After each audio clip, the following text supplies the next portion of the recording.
The chapel frequency runs quiet most of the time. That is the nature of the work at Kelivar 7.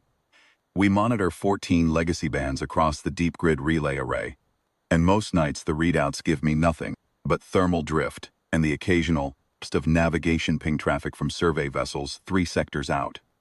The chapel band, Terran Emergency Humanitarian Channel Foxtrot 11, opened 230 years ago by the Interstellar Ministries Compact as a common distress and comfort frequency for human colony vessels, had logged 2 contacts in the 3 years I had been sitting this shift. One was a freighter crew, marking a death with the traditional broadcast hymn. One was a software glitch. I was on my 7th hour of the night rotation when the console flagged an incoming signal. Not standard form distress, not a navigation beacon. The waveform on the amber readout was structured in long phrases, rhythmic and deliberate, harmonic undertones that didn't match anything in the human broadcast catalog. I sat forward. The signal was real, clean amplitude, no thermal scatter, arriving with the characteristics of a directed broadcast that had wandered off its intended bearing. The frequency stamp showed it had landed on Foxtrot 11, with what the diagnostic read as a 6% harmonic bleed from a damaged transmitter. Someone's equipment was failing. The signal they were sending was aimed somewhere else. It had come here by accident. I ran the species match on the waveform structure and came back with no confirmed identification. The pattern showed partial overlap with 3 separate non-Terran species libraries, none of them conclusive. What I could read was simpler than a species catalog. I had grown up in a coastal fishing community on the Meridian Shelf, and I had heard the old blessing songs the crews sang at sea when they didn't expect to come back. The shape of this broadcast was the same. I didn't need a translation to know what I was hearing. Someone was saying goodbye. Open the channel. The protocol for Foxtrot 11 is narrow. Confirm signal origin, verify distress status, log contact, escalate to nearest response coordinator. I confirmed origin. The signal was bouncing from a vessel in low orbit degradation approximately 4 light minutes from the array. I verified distress. The vessel was, by all instrument inference, in an uncontrolled orbital decay. I logged the contact. The nearest response coordinator was 11 hours away by fast courier. The vessel had at maximum 3. I escalated. Then I kept the channel open and started talking. I did not know if they could hear me. I did not know if they could understand me. I had a real-time translation relay on the console and a library of 17 alien language families, none of which matched the waveform signature of this signal. I used the translator anyway, targeting the closest partial match, a mid-frequency harmonic language family used by 3 species in the outer sectors, and I spoke in plain, slow, operational language, position, orbit, altitude, the numbers that a crew in trouble would recognize regardless of species. I came 40 seconds later. Not words, not at first, a set of tones, structured in the same long pattern as the original, cast but altered. Faster at the end of each phrase. I had enough of a pattern match by then to read it as a response rather than a continuation of the original signal. The phrase structure had shifted from a broadcast register to a conversational register. They had heard me. Came next, took 20 minutes of careful relay translation to establish as language. The voice that came through was young, or at least it carried the tonal markers the translator mapped as young, higher register, faster cadence, clipped at the ends of phrases the way a speaker under stress cuts words short when there is too much to say and not enough air. The translator rendered the first intelligible sentence as, "You are not the answer we called for." I told the voice that I probably was not. I asked what they needed.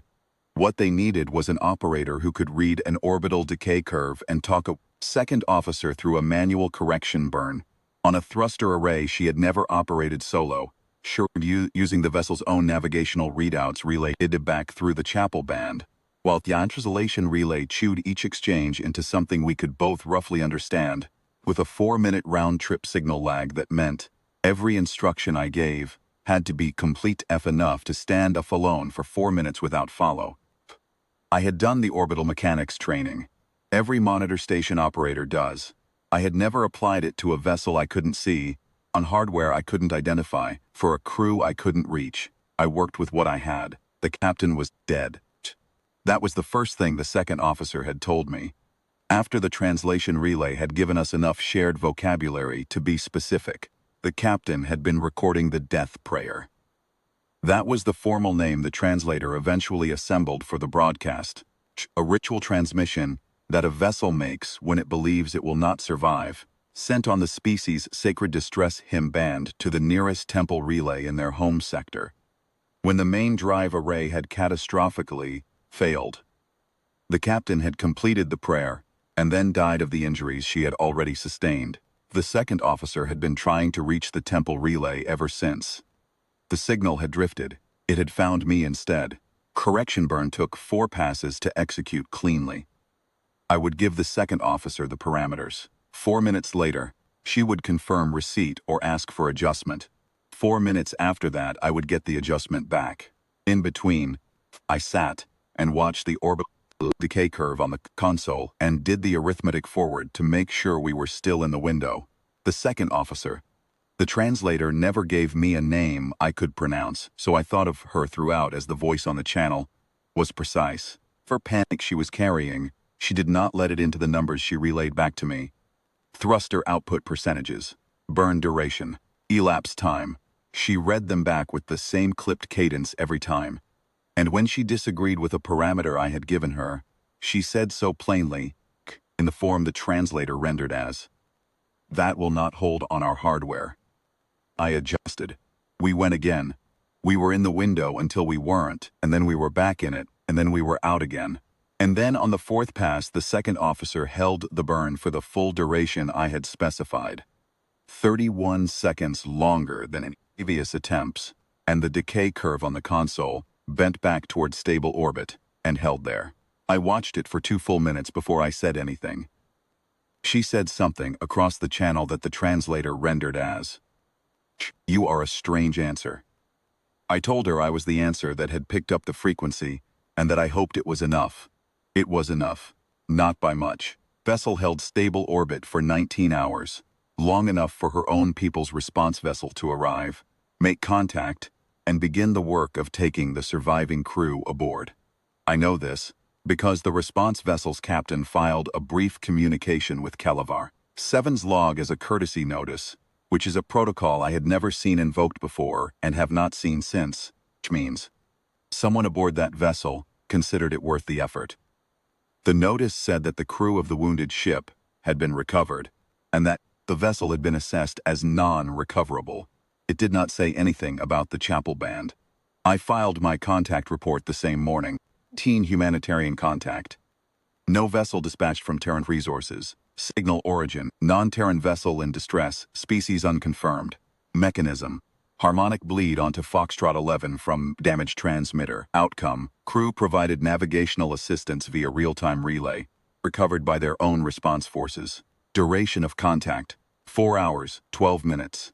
I marked the species language partial match data for the translation library because the next operator, who picks up a signal like that one, should have a better starting point than I did. I also marked Foxtrot 11 as active in the monitoring suite and filed a recommendation that the channel not be decommissioned.